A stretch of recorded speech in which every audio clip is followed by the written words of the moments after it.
किया है और ये आसान कभी नहीं होता है। आप जब इनके बारे में, चूंकि ये सारे के सारे लोग ने जब कोई सपना देखा तो वो खुली आंखों से देखा। अबुल कलाम कहते हैं ना कि अगर सपने को जीना है तो खुली आंखों से उसे देखो, और सपना वही पूरा होता है जो आप खुली आंखों से देखते हैं। और यहाँ पे जितने भी लोग हैं, इन लोगों ने खुली आंखों से सपना देखा। मैं राजेश गोयल जी की बात कर रहा था, गाजियाबाद के रहने वाले हैं ये, और संघर्ष करके इन्होंने आज इतना बड़ा यहाँ पे हम कहें साम्राज्य स्थापित किया है, तो ये अपने आप में बहुत बड़ी बात होगी। हरि सिंह मान साहब अध्यक्ष हैं, तो आप समझ सकते हैं कि ये कितने इम्पॉर्टेंट हैं। इम्पॉर्टेंट इसलिए हैं क्योंकि उन्होंने ज़मीन से संघर्ष करके अपनी जगह बनाई है। कमल त्रिपाठी साहब आहाना रिजॉर्ट के ऑनर हैं, एमडी हैं, और मैं उनके बेटियों से बात कर रहा था। मुझे लग रहा था कि नहीं, किस तरीके से आगे के लिए सपने देखे जाते हैं, किस तरह से ख्वाब बुने जाते हैं, वो कमल जी जानते हैं। उसके अलावा हमारे साथ जो हैं मुकुंद, माफ़ कीजिएगा, प्रियांशु अग्रवाल जी हैं जो एमडी हैं मनु महारानी के, जिसको हम लोग बहुत बचपन से सुनते रहे हैं। तो ये सारे लोग हैं जिन्होंने सपनों को बुना है, उसको ख्वाब को देखा है और उन सपनों को पूरा किया है। गोयल साहब, आपसे शुरुआत करते हैं हम लोग। आप माइक को उठा लीजिए जरा सा, आराम से बताइए, चिंता करने की कोई जरूरत नहीं है, यहाँ सारी बात हम लोग एकदम परिवार की तरह हैं। तो मुझे ये बताइए कि आप जो है ये पाइप का बिजनेस करते थे और आपने पाइप से इतना बड़ा ये जो साम्राज्य बनाने का सपना कैसे देखा, कैसे कैसे इंतजाम किया, पिताजी को क्या बताया, माताजी को क्या बताया, पत्नी को क्या बताया, जमीन कैसे इंतजाम किया, इतनी सारे उसमें समस्याएं होती हैं, ये सर्टिफिकेट वो सर्टिफिकेट, कैसे लिया सब, ये सब कैसे किया? माइक थोड़ा ऊपर कर लीजिए, एकदम घबराने की जरूरत नहीं है। नहीं, इस बहन अपनी तरफ से पूरी कोशिश ये थी कि मैं भी एक होटल बनाऊंगा। अच्छा, ये कोशिश आपने, ये सपना कब देखा? क्या उम्र थी आपकी? फर्स्ट टाइम घूमने गया था 92 में। 92 में, ठीक है जी। उससे पहले तो घूमने की अच्छी पोजीशन ही नहीं थी।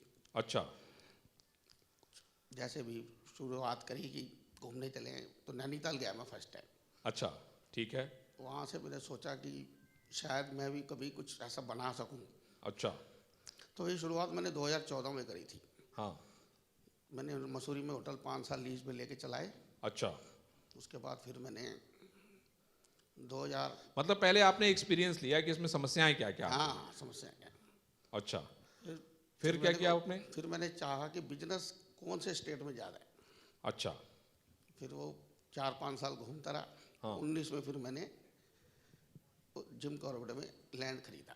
अच्छा, और फिर मैंने अपना ये रिजॉर्ट बनाया और अपना सपना पूरा किया। तो पैसा वैसा सब इंतजाम करके रखा था आपने? पैसे की इतनी समस्या पहले भी कभी नहीं थी। अच्छा, तो इसमें किसका किसका सहयोग रहा? आपकी पत्नी ने क्या सहयोग दिया?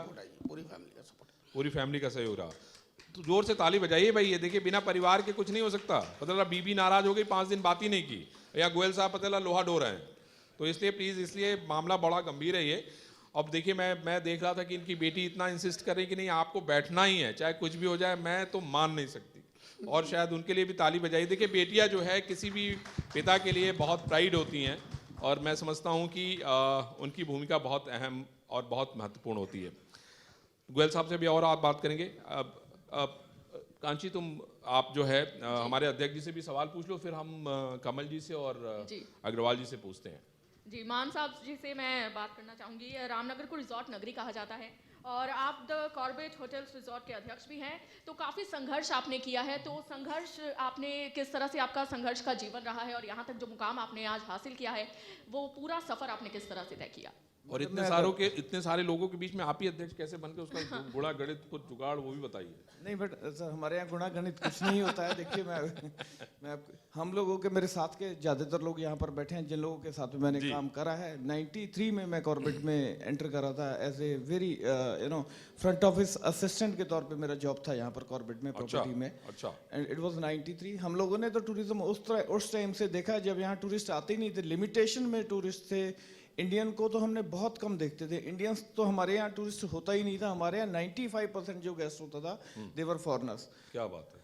उस टाइम पर हम लोग टूरिस्ट, मतलब उस टाइम जो क्वालिटी ऑफ टूरिस्ट था उस time it was totally different. Limitation of accommodation होता था, लिमिटेड होटल्स होते थे। जब मैंने स्टार्ट करा उस टाइम कॉर्बेट में सिर्फ 3 होटल थे जब हम लोगों ने जॉब स्टार्ट करा। मेरे साथ के सब लोग यहाँ पर बैठे हैं। हमने धीरे धीरे लाइफ में सोचा, कभी सोचा नहीं था कि हम इस मुकाम तक पहुँचेंगे। अपनी प्रॉपर्टी बनाएंगे, बट मेहनत करी हम लोगों ने, चीज़ें आगे लेके गए। बट अभी अगर मैं टूरिज्म की बात करूं, जितनी देखिए हम लोगों ने बहुत रोजगार दिया है। यहाँ पर 150-200 से ऊपर होटल्स हैं, 250 होटल हैं। रामनगर की पूरी इकोनॉमी इस टाइम अगर मैं बात करूं तो टूरिज्म के ऊपर है। अगर आप डायरेक्टली अगर हम लोगों ने इन्वॉल्व बात करता हूं तो कम से कम 80 से 85 हज़ार एम्प्लॉइज हम लोगों को डायरेक्टली हम लोगों के मतलब 80 से 85 हजार परिवार को जो है आप लोग चला रहे हैं। हम लोग मतलब बहुत बढ़िया। रोजगार दे रहे बहुत हैं। बढ़िया, इनडायरेक्टली बहुत बढ़िया। हमारा जीएसटी रेवेन्यू उत्तराखंड में सबसे ज्यादा कॉर्बेट से है। बहुत बढ़िया। जितने रिजॉर्ट ताली बजाइए भाई ये। जितना रेवेन्यू कॉर्बेट में जीएसटी से हम सरकार को देते हैं, सबसे बड़ा पोर्शन हम लोग यहाँ पर देते हैं। फिर भी कभी कभी नोटिस आ जाता है नहीं? नोटिसेस तो उसके बाद में आप देखिए कि जो आप देखेंगे अब मैं कह सकता हूं कि पिछले 1-2 साल में जो एकोमोडेशन का स्टैंडर्ड है, बाकी 1-2 जगह मिल गया, नहीं तो आज से 2 साल पहले तक जो एकोमोडेशन का स्टैंडर्ड कॉर्बेट में था वो ऑल ओवर उत्तराखंड में कहीं नहीं था। चाहे आप मसूरी की बात करें, ऋषिकेश की बात करें, नैनीताल की बात करें, जो क्वालिटी ऑफ एकोमोडेशन कॉर्बेट देता था और जिस रीजनेबल रेट में देता था वो ऑल ओवर उत्तराखंड कहीं नहीं था। अब कंपटीशन में कुछ प्रॉपर्टीज हैं मसूरी में, जैसे 5 स्टार खुल गए हैं चीजें, बट स्टिल हम लोग जो क्वालिटी देते हैं वो नेचर के साथ देते हैं, वाइल्ड लाइफ के साथ देते हैं। वो सब चीजें उत्तराखंड में और कहीं नहीं मिलती हैं। बहुत बढ़िया। तिवारी जी ये बताइए, आप आपने भी एक बड़ा साम्राज्य यहाँ बनाया हुआ है, कैसे आपके मन में कैसे आया? मतलब बड़े कम ब्राह्मण होते हैं, मैंने देखा कि वो बिजनेस वैसे करते हैं, हम लोग तो सोच ही नहीं पाते कभी। आपने कैसे सोचा ये? सबसे पहले तो मैं आपको धन्यवाद दूंगा। नहीं बहुत धन्यवाद कि आपको। आपने मुझे यहाँ पर बुलाया, जी, बात करी। मेरा एक्चुअली गांव ना बड़ा क्लोज है यहाँ से। अच्छा। कोटाबाग का रहने वाले हैं हम लोग। ओके। यहाँ से 30 किलोमीटर दूर है जी। और हम लोगों ने पले बड़े नैनीताल में ज़्यादा टाइम रहे। विंटर्स में कोटाबाग आ जाते थे और बाकी टाइम नैनीताल में रहे। ठीक है। वहाँ पर बार बार ये सोचते थे कि टूरिज्म, क्योंकि नैनीताल एक हब ही था टूरिज्म का। जी। तो ये दिमाग में आता था कि ये कम्युनिटी डेवलपमेंट कैसे हो सकता है हमारा। अच्छा, दिमाग में- कम्युनिटी डेवलपमेंट के बारे में आप सोचते थे? मेरे दिमाग में हमेशा ये आया कि कम्युनिटी को कैसे जोड़ूं मैं, कि जो लोग, क्योंकि मैं गांव से जुड़ा हुआ था, गांव के लोगों से। जी। तो उससे एक दिमाग में आता था। और यहाँ पर भी जब मैं शुरू की तो मैंने एक इको फ्रेंडली रिजॉर्ट को बनाने की कोशिश की थी। अच्छा, उसमें क्या विशेषता है आपके रिजॉर्ट देखिए, में? पहले तो मैंने बैरन लैंड लिया और वो लैंड ली मैंने जो एग्रीकल्चर पर्पज की 10% थी, बस 90% उसमें एग्रीकल्चर हो ही नहीं सकता था। ओके। इट बहुत वॉज अ बढ़िया। बैरन लैंड और वो थी बिल्कुल सैंडी लैंड। बहुत बढ़िया। तो उसमें मैंने सबसे पहले मतलब आपने ऐसी जमीन का उपयोग किया जहाँ पे कुछ नहीं हो रहा था, आपने उसको फर्टाइल बना दिया। फर्टाइल बनाया। यस। ताली बजाइए भाई, ये तो बहुत साधारण बात नहीं है। और हाँ, फिर क्या किया आपने? फिर तो उसमें पैसे कहाँ से आए आपके पास? पैसे तो परिवार का भी पैसा था। अच्छा। और हम लोगों ने तो लोग कहते हैं कि पत्नी का जेवर गिरवी रख दिया, नहीं, फलाना ऐसा कर दिया, ऐसा कुछ नहीं, ऐसा नहीं, किया नहीं, आपने? बैंक में भी अच्छी रेपुटेशन नहीं, हम लोग थी, फिल्मों में देखते हैं कि नहीं, वो कोई बहुत बड़ा टाइकून हो जाता है तो कितना संघर्ष करता है। अभी हम लोग अंबानी जी का देखते हैं तो लोग बताते थे कि वो कैसे स्कूटर पे कपड़े बेचते थे।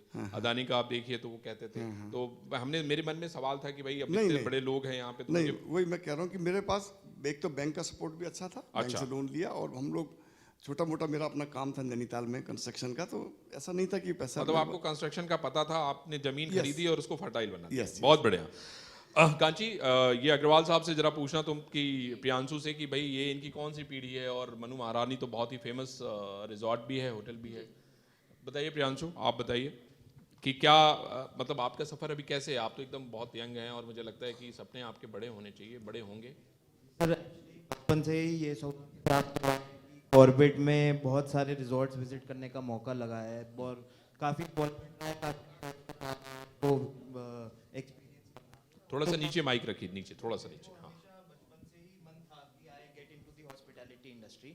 Okay. And by God's grace हमारे को अपॉर्चुनिटी मिली मनु महारानी रिजॉर्ट को हेड करने की लास्ट ईयर जुलाई से ही।